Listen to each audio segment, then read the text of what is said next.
memory's about to run out. It loses audio on the recording. So what I was saying about Darla Munoz's father, I don't know if he abducted the children himself while he was out on his MFA oil route, or whether somebody else abducted them and he just transported them along with the drugs. But we're talking the height of the Iran Contras, where they were flying in tons and tons and tons of cocaine and probably pot. And author Whitney Webb wrote a book called One Nation Under Blackmail. And if I remember her interviews, I haven't read the book because I want to gather my information independently. But I have watched enough of her interviews where she will, sort of give the footnotes on what all of her nonfiction books that has a huge bibliography where she references news articles and other, publications to establish whatever she's writing. And I believe she said that if you watch the movie Made in America, Barry Seals, they're flying in, dope on planes in Demean, Arkansas. That probably wasn't the only location that they were flying it in, but Bill Barr, former Attorney General Bill Barr, and he was an Attorney General under another president too, he owned a fleet of those planes. Maybe not the ones that Barry Seals and his crew flew, but he owned a fleet of planes that was being used to import those drugs. Which, by the way, it didn't start with Iran-Contras. And in the movie, it looks like the DEA and the FBI aren't a part of it. BS.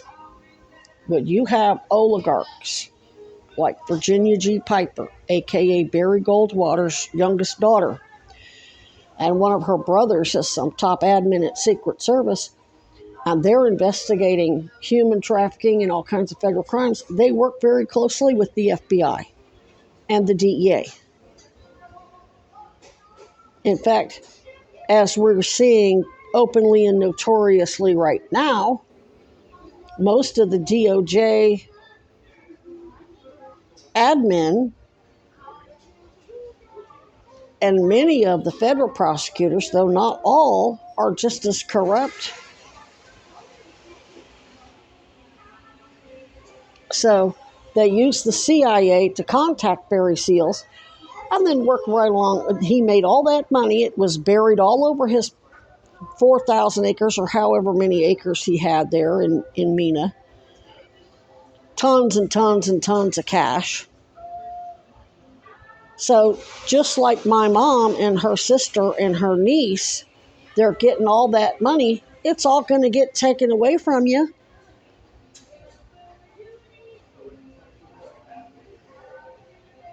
That's why they're not paying you directly. That's why they're getting you jobs at what looks like tax-exempt nonprofits that are contracted with the government. And then you buy properties, and then you go to prison, and they snatch the properties. Scott Morton, when he dies, Mom's not going to inherit that. They're making criminal allegations against both of them, especially since Scott threatened me. They'll lock both of them up, and his assets goes to the government. You ain't going to get to keep none of that shit. It ain't going to your grandkids. It ain't going to Holly. It ain't going to Robbie. It ain't going to none of them. They're going to get all that shit back, just like they did in the movie. They made it look like, the CIA's the bad guy, but not the FBI and the DEA who busted Barry Seals. That was Virginia G. Piper's and John McCain's cronies and Bill Barr's cronies at DEA and FBI who took all that money back.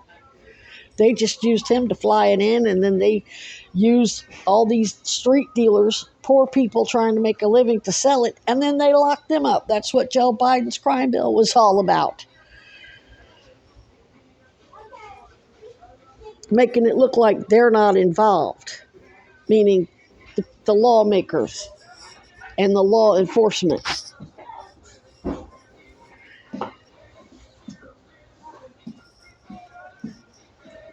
And for those of you for you law enforcement at Blue Ridge, the sheriff and the chief, this local mayor Weinberger, he's Caspar Weinberger. Caspar Weinberger was Reagan's Secretary of Defense. The Iran Contras crap was under Reagan.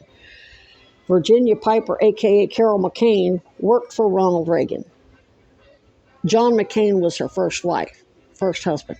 Now, he's Republican, she's Democrat. The only reason why any of them identify as Democrat at all is because they think they're minorities that are given a fair shot at, they're being discriminated by their criminal organization of Nazis. They want that criminal organization to be equal opportunity mobsters. Chad really thinks because he's LGBTQ that his straight heterosexual higher ups within the criminal organization denied him certain access to whatever, some stupid resume perk or whatever, because he's LGBTQ. And Piper, she really thinks she's all for women's rights and all for disability rights because John McCain dumped her. She gained weight because she was pregnant with his kids, and she gained weight because she was hit by a car, broke her hip. He comes home. He's a narcissistic POS anyway. He wasn't faithful to her for 1 minute while he was a POW. The Navy psychiatrist they sent in to interview him to make sure he wasn't being abused, he was given prostitutes. He was not a POW the way enlisted men are POW and, tortured and starved. No, he was given prostitutes, good meals, good quarters. He's a POW in title only. It wasn't the way enlisted men, because he was a wealthy, his dad was some high-ranking whatever. So anyway, they make him out to be some damn hero. Never mind, he did a wet start on the USS Forrestal and killed 168 men and wounded God knows how many others. Damn near sunk the ship. It was the biggest onboard disaster in U.S. Navy history, because he had to show off and do a wet start, set off a Zuni rocket somehow. Of course, they covered it up. Meanwhile, my father's enlisted. He gets a woman pregnant out of wedlock. He loses his whole career. Well, his status, they couldn't take that. His classified status, they couldn't take that because of his... Once he got the cryptologist training, and he's advising and I guess probably taught special forces in some way, shape, or form. I don't know how. But he doesn't get rank. I don't even think he's Master Chief, which is the highest rank an enlisted person can get, which is racist in and of itself. The military elite, like the Goldwaters and the Weinbergers, make the rules, and they make sure that it looks out for rich senators' sons and fortunate ones. Get all the privileges, which means unearned benefits, and no punishment, no accountability. And then enlisted people, like my father, got all those gifts. They're using his brain to save the world during the Cuban Missile Crisis. Does he get any credit for it? No. Does he get any pay? No. Does he get any rank? No. They knock him down. And he's got the goods on all of them, so that's exactly why he's been a target all of his life. And these are cowards. They're not going to stand toe-to-toe with him and go, let's bump. He's a trained killer.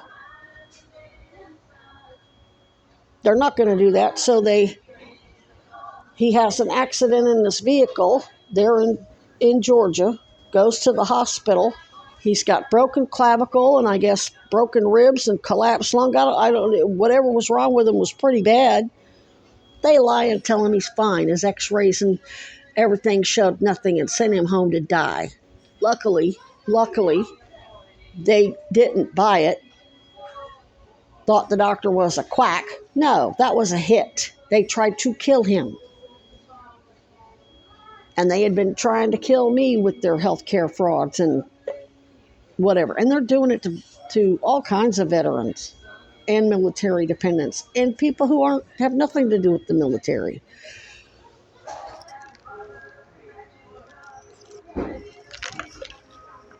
White, black, native. Of course, most of us people of color get it worse.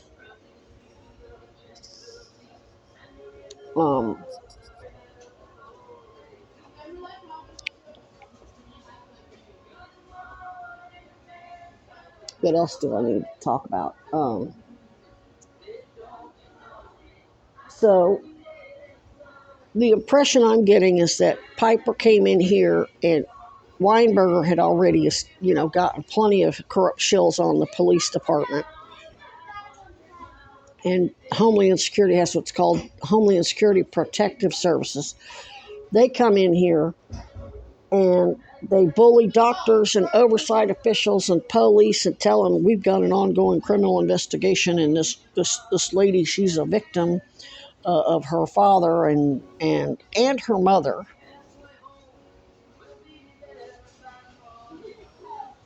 And then make it look like it's all my parents when it's all the damage that's happening now is from the fucking hospitals and the corrupt police, and the domestic violence I'm experiencing now is from Chad Cronin, Beth Sweeney, and Christy Jacoby. Christy Jacoby's a licensed clinical social worker involved in the fraud, and so's Beth Sweeney, a nurse practitioner. I met Christy, I actually met before when I was like mid-20s, before I met my partner of 9 years. And I never thought I ever had a chance with her. I just thought, it's just one of those little girl crushes that you have on a counselor. It was no big deal. Turns out apparently she was reciprocating. And I'm using it as a cover, as an excuse to go to Colombia when my real reason for going there was to bait Darla Munoz. And I'm trying to get in touch with Christy. I need to talk to her in person. I can't do it over the phone. I can't do it over in a Flickr article. I needed to speak with her in person, and she refused. And then she basically got all these doctors to commit these frauds and lie to me and didn't treat my cancer and kept trying to run me out of town, including locking me up on a psych ward and then saying, well, you're going to get in the personal vehicle of a Mizzou staff and we're going to drop you off at the truck stop and you can hitchhike out of here. But they falsified the discharge record saying that I told them my friend Virginia, they were taking me to the truck stop and my friend Virginia was going to buy me a bus ticket. I said no such thing. And it was all recorded. And they're worried about that. I think that's one of the reasons why they raided my camp. Those recordings where I didn't keep nothing of any real importance at that camp. There was five or six phones that were decoys, and yeah, they had some original recordings on them, but not the most important. Most of the real good stuff that I knew was going to do the most damage was done on a digital voice-activated recorder. Digital recorder. And then you can I didn't transfer it. It didn't belong to me. It belonged to the people in AA who have me recording Chad and recording him making false allegations against those other people in AA. That was the whole point of that, which I forgot to mention that in the previous video. So all of those recordings and the intellectual properties of how we've kept me alive with the cancer, all that belongs to AA, which means it can't be subpoenaed, which means if anybody wants copies of it, they've got to notify AA corporate and let the lawyers get involved. And AA corporate's attorneys will decide if any law enforcement can have it. National security be damned. And what's more, they've spread, because it implicates the presidents and oligarchs, that shit's been spread globally. They can go public with it anytime they want. AA is a global nonprofit that does not align with any sect, denomination, religion, politics, government, nothing.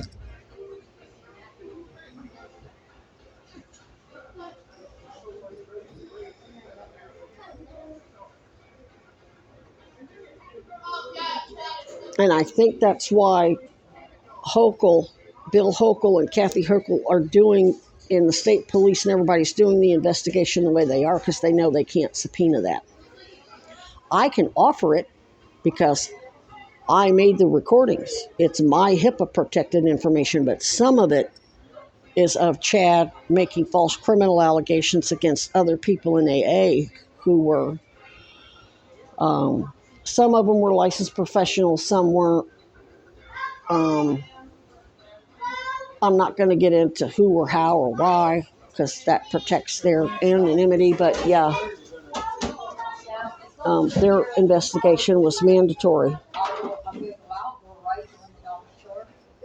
And now they've got surveillance on every single AA member, probably in the country, through Palantir. 3 of whom have been killed. They had other homeless people kill them, and they had their best friends, their lovers, kill them. And then one, they had him kill his girlfriend, and then had his best friend kill him.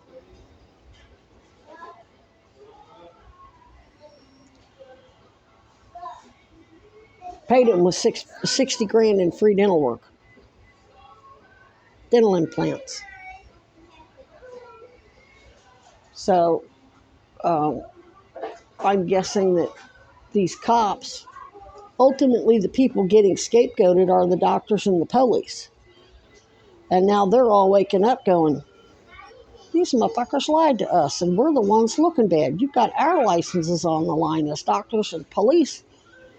When you're making false criminal allegations against her, because to support the false criminal allegations against her father, which you've been doing since before she was even born, because you want to avoid a court martial, I think there's a whole lot of doctors and cops that are ready to lock Piper up, lock Munoz up,